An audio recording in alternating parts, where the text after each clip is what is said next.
contrae, ¿qué va a pasar? Acá es física elemental. Si se contrae, ¿qué va a pasar? ¿Qué va a pasar con esta pieza? ¿Se cierra o se abre? Se abre. Entonces el digástrico es el músculo que va a permitir la apertura, ¿no? La apertura de la mandíbula, la depresión mandibular, ya no apertura, la depresión mandibular, porque la mandíbula no se abre, ¿no? Se abre la cavidad oral o la boca. Va a permitir la depresión de la mandíbula. Bien, la depresión mandibular. Y tenemos otro músculo, el músculo temporal. Este músculo temporal está ubicado en la zona temporal también. Miren, es tan amplio, amplísimo, que justamente va a permitir también el cierre de la mandíbula. Entonces tenemos dos poderosos músculos que permiten ese cierre. Por eso que la mordida es mucho más fuerte, ¿verdad? Morder, difícil es abrir. ¿Qué es más fácil? ¿Cerrar la boca o abrirla? A un animal. ¿Qué es más fácil? Cerrarla, ¿verdad? Porque solamente la va a abrir ¿quién? El digástrico. O sea, fácilmente voy a vencer al digástrico. Pero si yo quiero aperturarla, tengo que vencer al temporal y tengo que vencer al macetero. ¿Sí? Son dos poderosos músculos. Bien, en este plano superficial, nosotros vamos a encontrar aquí ramos nerviosos, ¿no? Ramos nerviosos, que no es materia, pero ahí tenemos el ramo palpebral,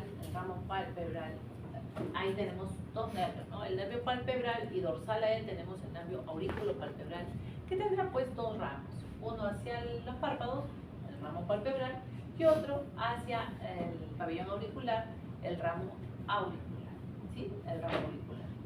Entonces aquí yo tengo el nervio aurículo-palpebral.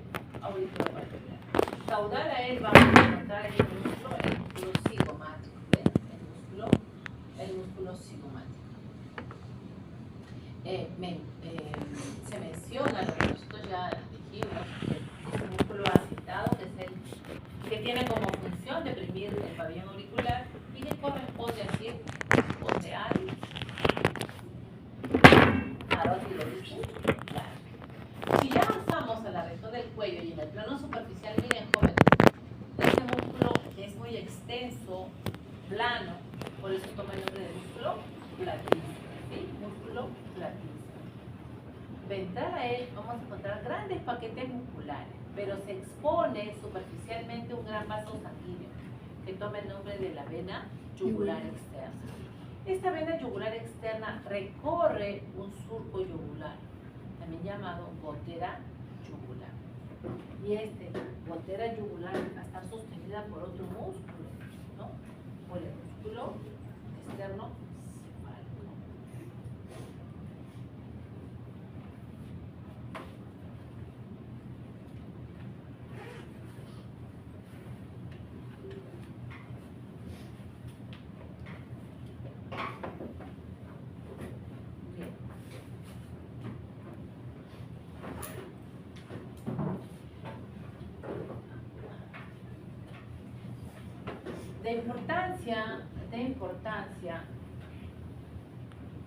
De importancia debemos mencionar que en la región del yoides hay un arco venoso, el arco venoso yoideo.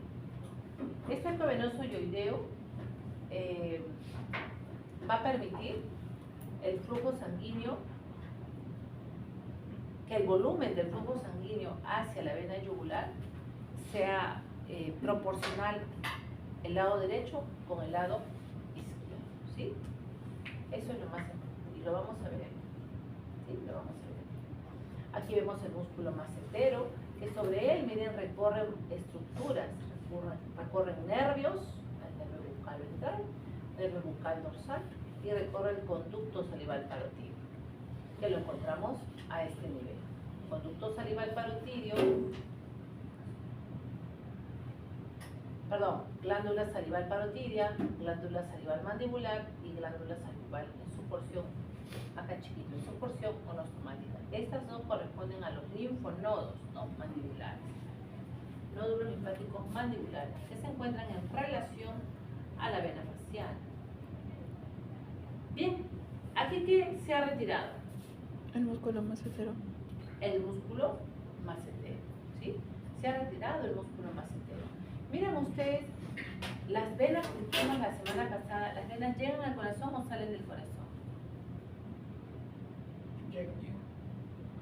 Las venas llegan al corazón, ¿verdad? Hicimos el ejemplo de cuando te ponen el elastiquito aquí para sacarte la sangre, ¿verdad? Y se tenía que llenar pues en esta dirección, esta parte. Por eso que las venas llevan sangre al corazón. Y esta corresponde a la vena facial que llegará, ¿a dónde? Llegará y se unirá con esta otra vena, la vena maxilar, y formarán la vena yugular. Esta vena, esta gran vena, corresponde a la vena facial. Miren, su recorrido tenemos la vena nasal dorsal, la vena angular del ojo, la vena nasal dorsal, y se forma la vena facial. La importancia, y con respecto a este capítulo, porque esto ya es cardiovascular, tenemos, miren ustedes, aquí logro observar el foramen infraorbitario, por donde salen los nervios infraorbitarios a inervar toda esta región, ¿no? Esta región bastante sensible donde encuentro los pelos táctiles del animal.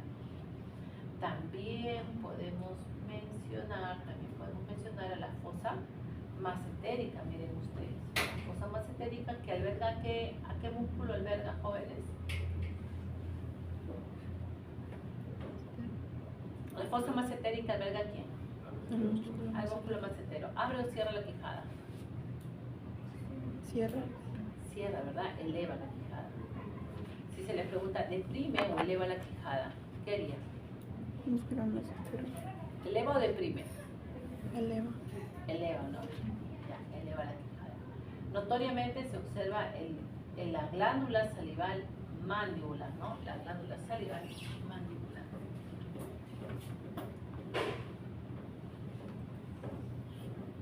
Ya, ahora vamos a ingresar. Son los músculos más importantes, jóvenes, de esta región. Los músculos en anatomía comparada.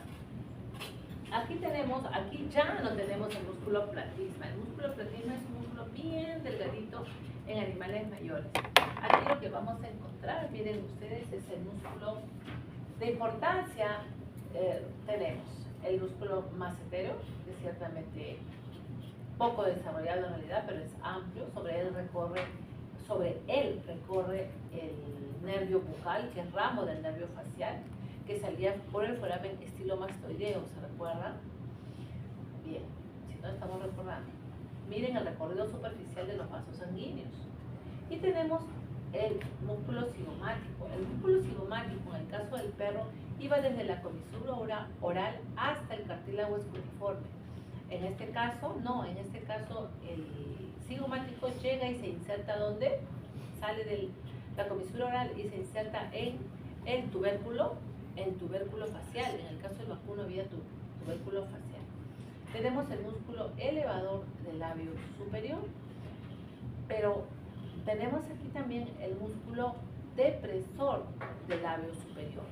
Es por eso que en el caso de los vacunos, el labio superior no tiene mucha movilidad, no hay mucho movimiento, como por ejemplo en el caso del equino, ¿verdad? Como en el caso del equino. Aquí tenemos el de un rumiante menor, ¿verdad? Muy parecido al del vacuno. Sin embargo, acá tenemos pues músculo elevador, nasolabial, el músculo fusinador, aquí tenemos el cigomático y aquí tenemos las glándulas, ¿no? Igualmente. El músculo macetero está en relación con los nervios y con el conducto salival parótido, casi en todas las especies. Estas estructuras recorren la superficie del músculo macetero. Aquí vemos, profesora, ¿por qué tanto en el caballo? Ya.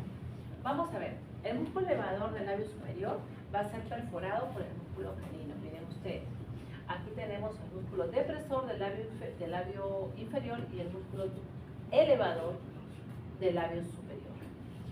el cual tiene un gran cordón fibroso que se inserta, ¿no?, medialmente, y que a la contracción, este cordón fibroso es tan fuerte, permite el remanamiento del labio superior y este músculo, el del labio inferior, que sucede en el reflejo de Fleming durante el relincho, pues, ¿no?, durante el relincho.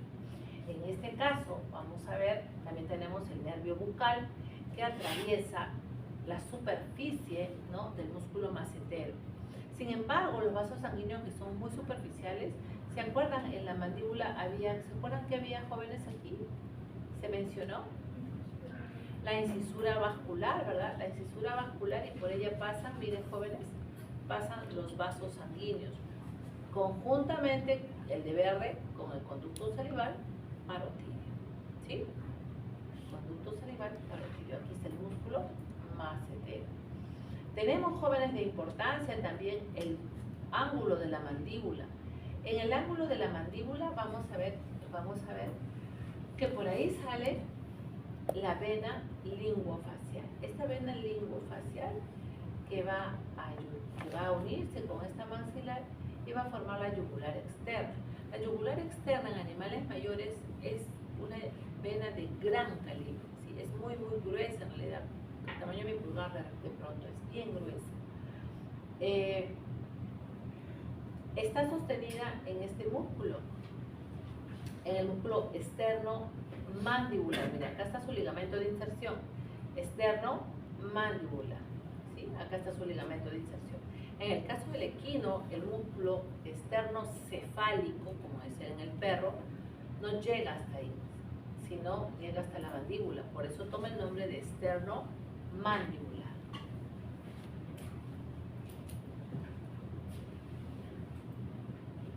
Ahí está el reflejo, ¿ven? Bien, y vamos a ver los músculos del cuello. Los músculos del cuello, hoy, ya. Aquí tenemos el músculo brachiocefálico. El músculo brachiocefálico